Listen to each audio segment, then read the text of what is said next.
Boa tarde a todos. Vou dar continuidade no estudo do Evangelho. Vou continuar no capítulo 5 ainda, como o Luiz disse, é um capítulo longo. Sábado que vem a gente ainda vai falar um pouquinho sobre ele. E eu vou falar agora sobre o item 22 das instruções dos Espíritos, como ele explicou. Nós temos o subtítulo: se fosse um homem de bem, teria morrido. Vocês já ouviram essa frase? É uma comunicação do Espírito Fenelon em 1861.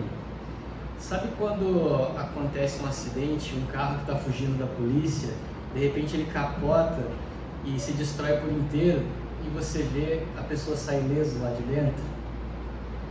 Ou uma pessoa está fugindo da polícia também, leva alguns tiros de arma de fogo e ainda assim escapa da morte. Aí nós costumamos dizer assim, né? Se fosse um homem de bem, teria morrido. Ou vaso ruim não quebra, né? Então, esses somos nós, imperfeitos, julgando os nossos irmãos que estão um passo atrás de nós, né? De alguma maneira, né? E Fenelon diz que ao dizer isso, nós até temos certa razão, em partes, porque muitas vezes Deus dá uma prova mais longa para um espírito de pouco progresso. Ou seja, o espírito que tem mais o que aprender precisa ficar aqui na Terra, que é um lugar de aprendizado, para que ele possa encontrar o caminho do bem. Isso vai depender do que cada um, das faltas que cada um cometeu na vida anterior e algumas faltas dessa vida também. Já aquele que cumpriu a sua programação está livre de suas provas e não precisa mais ficar aqui. Então ele recebe uma prova mais curta.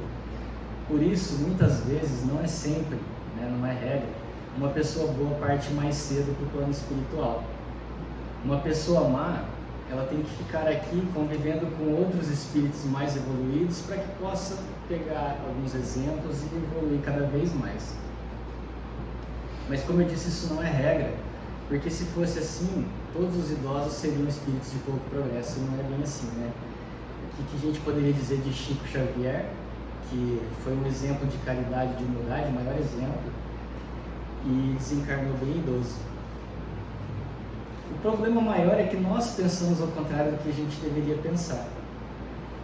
Devido ao nosso apego às coisas materiais, aos vícios e às paixões, aos prazeres do mundo, devido à nossa condição evolutiva, nós achamos que é melhor ficar aqui na Terra do que estar no plano espiritual, que é a nossa verdadeira morada.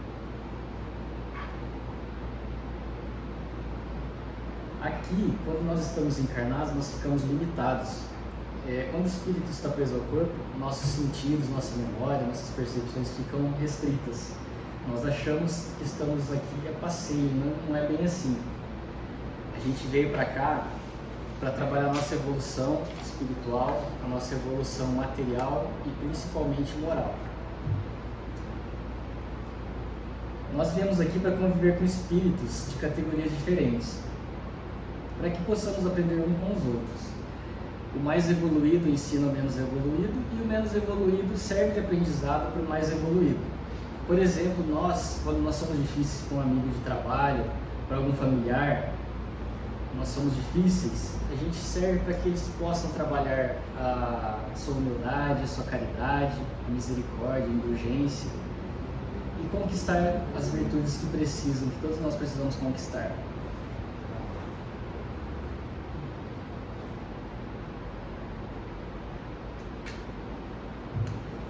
Então, voltando para o texto, Fenelon diz que, ao dizermos se fosse um homem de bem teria morrido, nós estamos questionando ou duvidando da justiça de Deus.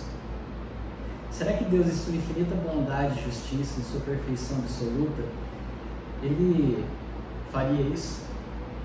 E será que nós podemos julgar quem é bom e quem é mau? Será que nós temos essa condição de falar que ciclano é mau e que fulano é bom? É claro que quando a gente vê as pessoas fazendo mal intencionalmente, a gente acha já que a gente está um passo à frente, porque nós não fazemos o mal com intenção. Mas nós não podemos esquecer que, como Luiz disse, nós estamos num planeta de provas e expiações, onde habitam espíritos atrasados em relação a mundos superiores. Nós não praticamos o mal intencionalmente, mas nós somos ainda cheios de defeitos.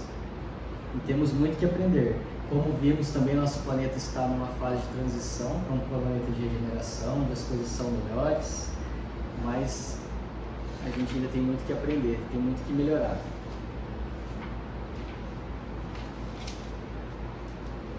Então, nós devemos nos colocar no nosso devido lugar e saber que a gente não está em condição de julgar ninguém.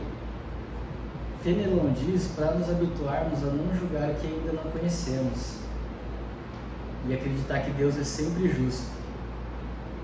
Mesmo nós espíritas que estudamos, que sabemos que estamos aqui para pagar as nossas faltas cometidas em outras encarnações e que a nossa verdadeira vida é a vida espiritual, sabemos que somos imortais, que o corpo morre, mas nós vamos continuar vivos e até mais vivos do que aqui, né? Mas nós somos tão apegados à matéria, aos vícios e às paixões que nós não queremos sair daqui. Ninguém quer morrer, não é? E ninguém quer que os entes queridos morram também. Fenelon diz que se morremos é porque cumprimos a nossa programação aqui na Terra, exceto em casos de suicídio, que a gente interrompe essa programação, suicídio voluntário ou involuntário. E a verdadeira liberdade do espírito, ele continuando dizendo, que consiste no rompimento dos laços que prendem ao corpo físico. Permanecer aqui após ter cumprido nossa tarefa é como se mantivessem um prisioneiro na cadeia depois de cumprir sua pena. Nós temos que lembrar que nós fomos criados simples e ignorantes, que todos nós temos a mesma chance de chegar no destino, que é a perfeição, nos tornar espíritos puros. Se hoje estamos mais adiantados do que esses irmãos que julgamos inferiores a nós, nós temos que lembrar que nós já tivemos essa condição também. E lembrar que estamos todos aqui misturados, espíritos mais adiantados e menos adiantados, para aprender uns com os outros. A convivência é necessária para o adiantamento, ninguém consegue evoluir sozinho. E será que um dia nós seremos capazes de agir sem julgar o nosso próximo? Na condição que nós nos encontramos é difícil, mas nós temos que praticar. Nós não podemos usar isso como desculpa. A gente não pode falar que eu não vou parar de beber porque essa é a minha condição. Eu não posso parar de falar mal das pessoas porque é a condição que eu me encontro. Essa desculpa a gente não pode usar. A gente tem que lembrar que todo esforço que a gente fizer, mesmo que a gente não consiga ainda, será levado em conta. Então, nós temos que trabalhar esses pensamentos que nós temos em relação a esses irmãos que insistem em fazer o mal. Por exemplo, treinar o nosso pensamento desejando o bem para aquele irmão que a gente vê fazendo uma maldade ou crueldade na televisão.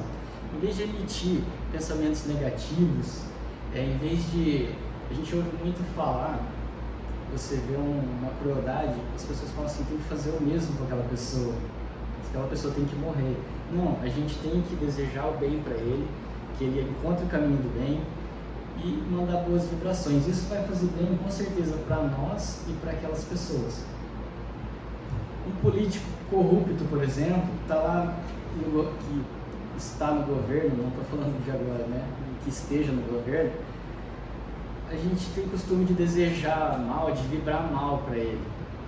Vocês imaginam se toda a população vibrasse o bem, independente de quem esteja lá, se é de esquerda ou de direita, se a população toda vibrasse o bem, desejando que ele encontre o caminho certo e que governe para o bem de todos. A força que isso teria. Mas, infelizmente, a gente está ainda acostumado a vibrar negativamente. Então, nós precisamos mudar esse hábito. Quando você ouve a frase, bandido bom é bandido morto, e tenta argumentar que nós não devemos pensar assim, que nós temos que desejar o bem para o irmão, as pessoas dizem, leva para sua casa. Ou eles falam, queria ver se fosse com a sua família, né? Mas, enquanto não for com a nossa família, eu acho que dá para a gente treinar esse bem. Quando você vê uma notícia, quando você vê algum caso desse, treinar, desejar o bem para ele. Porque não está sendo com a nossa família, não tem por que julgar. É triste, mas vamos tentar desejar o bem. nós espíritas, conhecendo a própria origem, que também já fomos piores do que somos hoje, nós temos a obrigação de desejar o bem para esses irmãos, mesmo que aconteça com a nossa família, e quando acontecer a gente reagir totalmente diferente do que a gente pensou. Porque a gente não sabe qual vai ser a nossa reação, mas antes que aconteça, vamos treinar. Pelo menos nós tentamos e não julgamos. Isso vai ajudar a nos melhorar, a nos encher de sentimentos bons. Para quem sabe um dia a gente possa estar preparado, né? Tem uma história do Chico Xavier que ele estava sentado na casa dele, bem tranquilo, quando os vizinhos chegaram gritando, avisando ele que estavam roubando o terno dele no varal. E ele saiu desesperadamente, correndo de dentro da casa. Ele pegou a calça no varal e saiu correndo atrás da pessoa que estava roubando e falando: toma, meu irmão, leve a calça também. Então, assim, é a diferença, né, da atitude. Eu vi uma história também na internet de uma mulher que ela teve o filho assassinado, uma senhora muito religiosa, e no mesmo dia ela foi para a delegacia e falou para a pessoa que assassinou. Ela foi lá, deu um abraço nele e falou assim: meu filho, eu já te perdoei, não faça isso com mais nenhuma mãe, por favor. Então são essas atitudes que a gente tem que buscar. Outro exemplo, um ladrão de celular rouba e é pego pela população e é linchado até a morte. Se nós formos pensar, ele roubava celular e todos os outros se tornaram assassinos. Aí quem que ficou pior nessa história, nesse caso? Né? A gente tentando fazer justiça com as próprias mãos. Aí, dependendo de onde eu falar essas coisas, volta aquela frase, né? Leva para sua casa. Então, a gente tem que treinar e saber aonde está falando. Então, eu sempre falo assim: enquanto não for comigo, eu vou tentar desejar o bem para ele. E quem sabe, se acontecer comigo, eu esteja preparado. E uma coisa que eu sempre uso, que eu recebi uma reflexão um dia, e isso faz parte da minha vida já, que eu falo assim, que eu tenho que ver o que eu estou colocando na minha xícara. E eu vou falar mais uma vez, eu já falei aqui sobre essa reflexão da xícara, que ela é assim: você vai andando com a sua xícara de café, quando de repente alguém dá um esbarrão em você e você derruba todo aquele café pelo chão. Aí vem uma pergunta: por que você derrubou o café? Porque alguém esbarrou em mim. Não, a resposta está errada. Você derrubou o café porque tinha café na sua xícara. Se tivesse chá, você ia derrubar chá. Se tivesse leite, você derrubaria leite. Então, a gente tem que tomar cuidado com o que a gente está alimentando os nossos pensamentos. Porque quando a vida ficar difícil, quando a vida sacudir, o que tiver dentro da gente é o que a gente vai derramar. É o que a gente vai botar para fora. A verdade sempre sai à luz. Então a gente pode fingir, ir vivendo e fingindo que está cheio de virtudes, de coisas boas, mas a hora que acontece, o que vai sair de dentro da gente é o que realmente está aqui. Então, a gente tem que tratar de encher a nossa xícara de pensamentos bons, de perdão, de esperança, de bondade, de caridade. Porque a hora que a vida ficar difícil, o que a gente vai botar para fora? Vai ser isso ou vai ser reclamação, amargura, agressão, né? Então a gente tem que se preparar. Eu uso muito essa frase que tem na minha xícara, na minha vida, e eu espero que sirva para algum de vocês também, para quem sabe um dia a gente possa ter uma atitude igual a do Chico, igual a dessa mulher, né? Então, nós somos responsáveis pelo que tem na nossa xícara. Aí tem a pergunta: o que tem na sua? É isso, uma boa tarde, agradeço a atenção e eu convido vocês para a prece final.